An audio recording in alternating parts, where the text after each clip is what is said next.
How do you get or improve your job in strategic comms in 2025? It's a question I get a lot of messages about making this show on the Public Relations podcast. And in the past, as you know, I've mainly focused on what campaigns people are doing around the world and what we can learn from them. But I keep getting questions about this, and I thought, right, it is time to start doing more on this question of how do you improve your career? How do you get started even?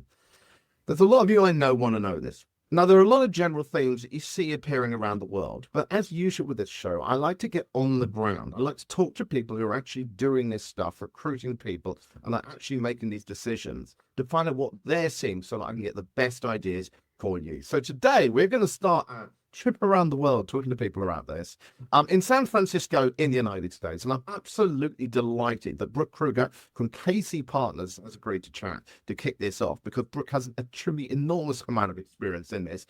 Very good morning, good evening to you, Brooke, first of all. How are you doing? I'm doing great. Thank you for having me. Oh, no, thank you. I mean, you've got so much experience. Maybe if I just start off by literally throwing it out there in a big, wide question, I'd sort of say, what's the secret of getting a job in strategic comms in 2025? I mean, what immediately comes to your mind when you think about that? The secret to getting a job right now is being a good storyteller. And that means knowing how to tell your client stories, but also knowing how to tell your story. What is your background? What makes you tick? What motivates you? And how can you use your skills to help a company better tell their story? So one of the problems I think I see is that there's an awful lot of people who are going onto something like ChatGPT and going, what should I say?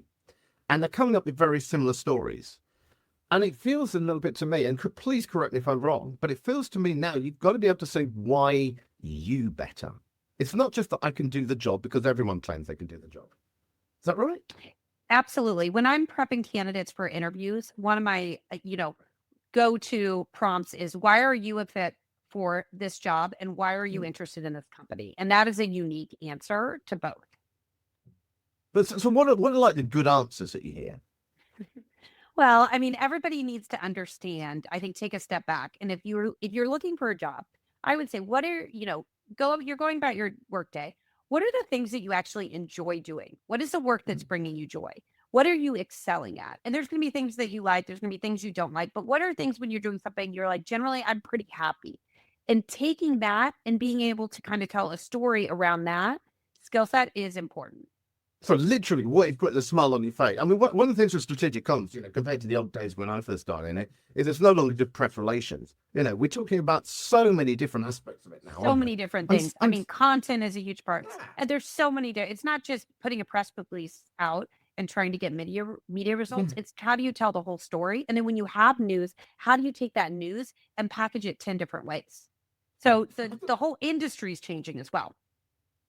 One concern I think people have is that if they go in there and try and niche themselves into saying, I love doing content, but I'm not so keen on that they're going to ruin their chances. I mean, so how do they make sure that they're, I know this is really hard because we're kind of saying generic candidate for generic company, but how do they make sure that they're offering enough without getting too niche? So I think that in today's job market, for communications roles, it's been tough. From fall 2020 to May 2022, everyone was hiring. And I do a lot of tech placements, and a lot of those positions got cut. And so for the past 2 years, we're in a recovery cycle. And now comms hiring is back, and which is great because more jobs are being created. People are leaving jobs for other jobs and things are opening up, but it's still really hard to get a job because clients and companies, they demand everything. They want to hire one person who, this is how you get a job. This is the secret to getting, this is what you need. It all comes down to this. So an action happens and, an event happens. They want to hire the person who gets the call when the event happens, advises on what to do in the event, and knows how to do it. So it's great to be execution focused, but you also have to be strategic too. And it's great to be strategic, but if you're not rolling up your sleeves anymore and doing the work and calling the reporters and prepping the executives, that's not needed anymore. You have to be all things to all people. So going back to your question before, you want to be able to convey that you can do all these things and that you are a quick learner and you can pick up things, but you also want to be a specialist in the actual craft of storytelling. Yeah, one of the things I was hearing from a recruiter over here in Australia the other day was that she said that it's more important than ever now to be at least industry specific. She was, if you want to get into health PR and you want to make sure you understand the health industry, how much do you think that's true? I think that in a down market, companies that are hiring really prioritize industry expertise. And usually, if you have 2 or 3 finalists at the end of a lengthy interview process, the industry expertise often will win out because that is an easier ramp up. It's not Yeah. necessarily fair and it's not necessarily going to happen forever, but in a down market, I definitely see that. Yeah, I suppose it's just an indicator at the end of the day, isn't it? That you're probably going to have a better appreciation of that space.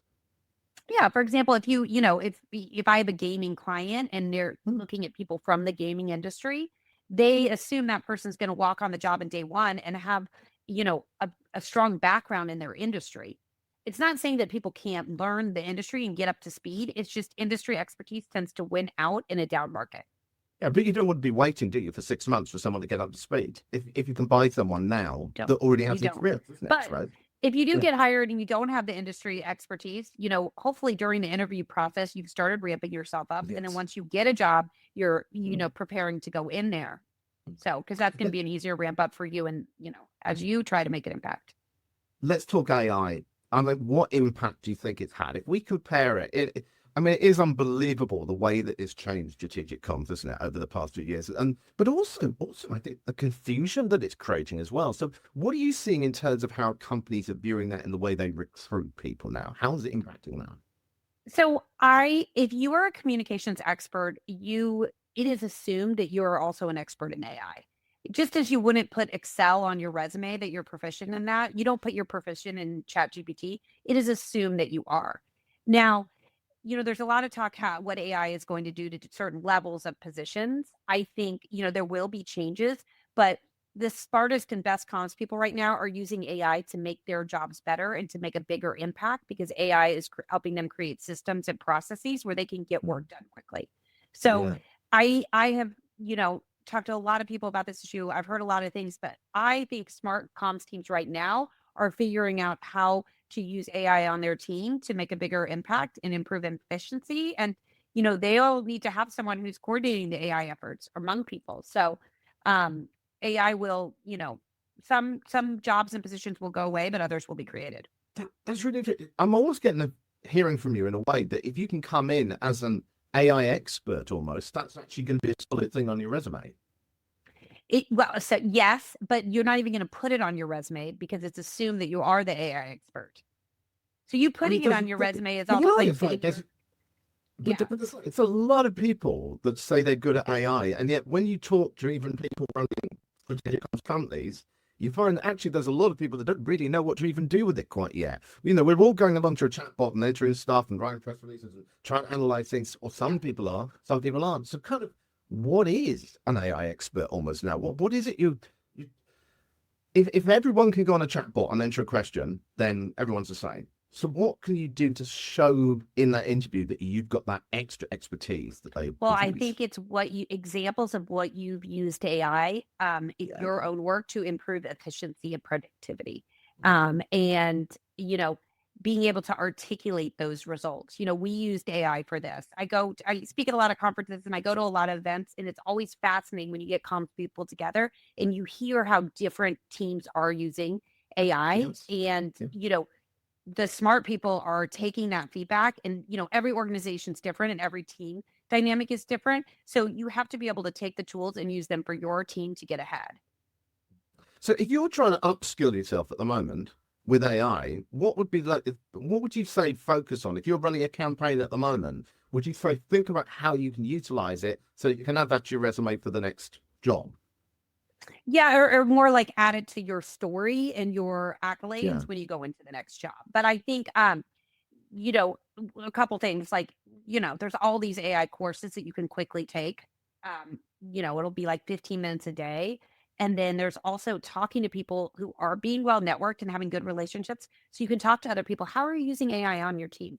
And then go to LinkedIn. There's a ton of content on how people are using AI. And I think it's just educating yourself and your team and being able to come up with solutions that will work for your team and your organization. Is there any particular thing though that you see companies looking for in that AI ability? I mean, there's so many different ways of looking at it, I would say. But are they asking, we need people with that sort of skill to you?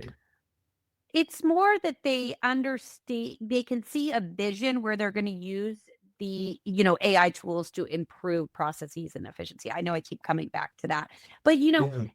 if you look at a simple example like, using AI to scan, media clippings, a role where I'm sure when you and I first started out, that was a huge pain in our Oh, office. yes. Oh, I remember like yeah. cutting and pasting clips to Yeah, pages, right? right. We've Yeah. come so far. So, Getting taking, photocopies of what was in the paper yeah. today. So it's Remember like the photocopiers? taking, yeah. So it's like taking tasks like that are, you need to understand every day as a comms person what your company, what's being said about your company in the media and what's being said about its competitors. And then, being able to quickly analyze that data. Like that's an example where you could, create an AI agent to do that for you.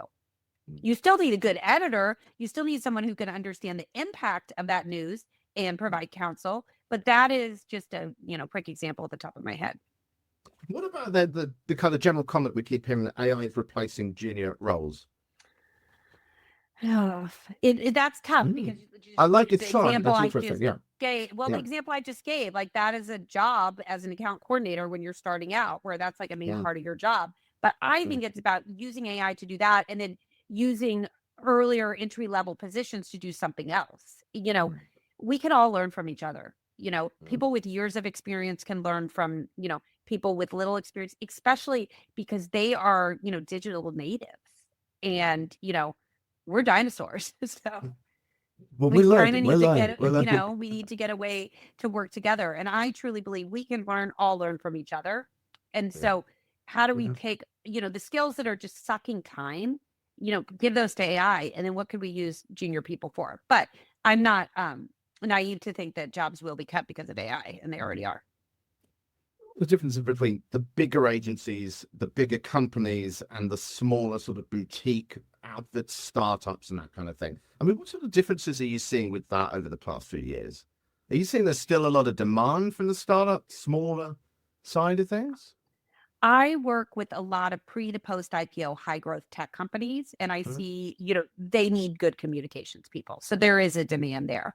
I think the bigger corporations, um, their teams have been cut and they've been told to do more with less. So the now will roll down to agencies where agencies' budgets will be getting cut as well.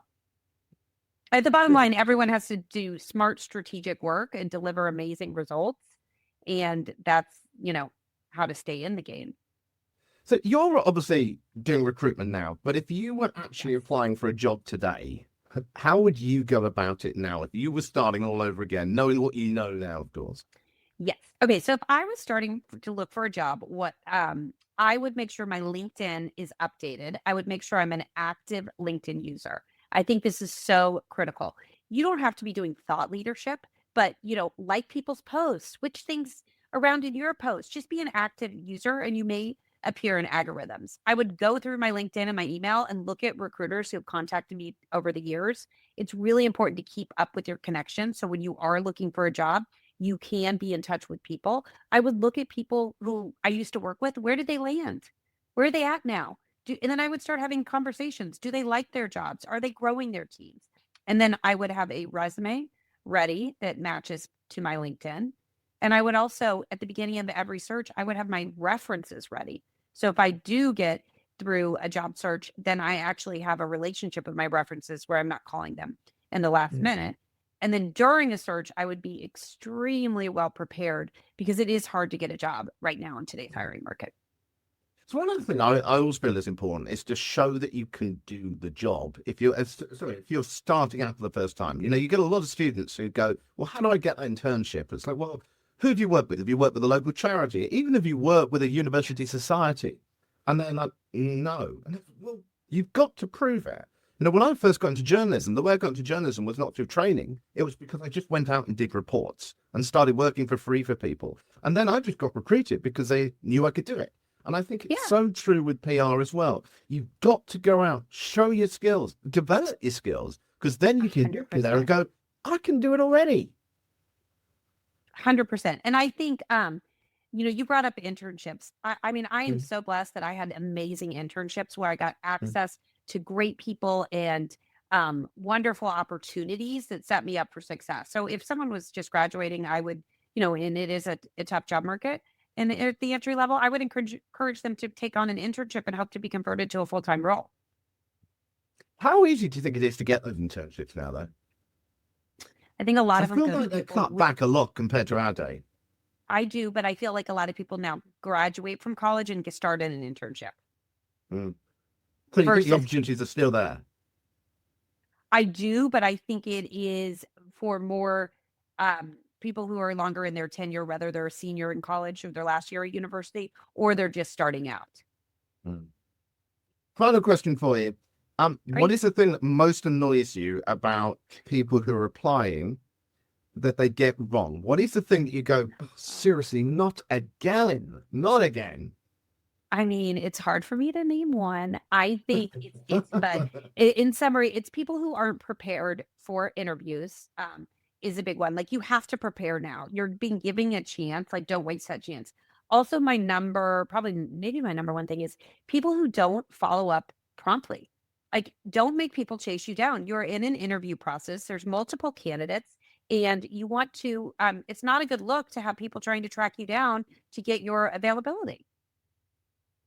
Brooke, this is such a pleasure talking to you. I have gone over because I was just enjoying this so much, and we're going to have to turn this into two parts. But thank you so much for joining me. I would Of love to course. check in with you in sort of 6 months again, or even a year, Let's just do to it sort of again. I'd see. love that. Yeah, because this is really, really interesting. I think people are going to really benefit from this. So thank you so much for joining us today. Absolutely. Thank you for having me.